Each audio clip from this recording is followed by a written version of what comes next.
বন্ধুরা, উলুবেড়িয়ার এক মহিলা ডাক্তারকে কিভাবে একজন তৃণমূলের নেতা হুমকি দেয় ধর্ষণের, দেখুন ভিডিওটি। কিভাবে উলুবেড়িয়ায় একজন মহিলা ডাক্তারকে এক তৃণমূল নেতা এবং হোমগার্ড হুমকি দেয় ধর্ষণ করে দেওয়ার।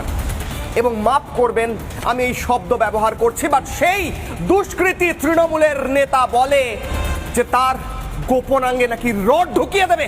এই ভাষা, তৃণমূলের এই কালচার প্রশ্ন করছি। মমতা বন্দ্যোপাধ্যায় দেখছেন, শুনছেন, স্বাস্থ্যমন্ত্রী, মুখ্যমন্ত্রী, পুলিশ মন্ত্রী, সবটাই তো আপনি তো একজন মহিলাও বটে। কালী পুজো করেছেন, শক্তির আরাধনা করেছেন। ম্যাডাম শক্তির আরাধনা যেখানে করছেন, আপনার কষ্ট হচ্ছে না? এই বাংলায় আজকে তিনটে ঘটনা এমন ঘটেছে যা নক্কারজনক। এক হচ্ছে এই উলুবেড়িয়া, যেটা গতকাল থেকে আমরা দেখাচ্ছি প্রকৃতপক্ষে, যেখানে একজন তরুণী ডাক্তারকে ধর্ষণের হুমকি দেওয়া হয়, মারধর করা হয়। আর দুজন নাবালিকা, তাদেরকে ধর্ষণ করা হয়, হুমকি নয়, ধর্ষণ করা হয় ম্যাডাম আপনার রাজ্যে।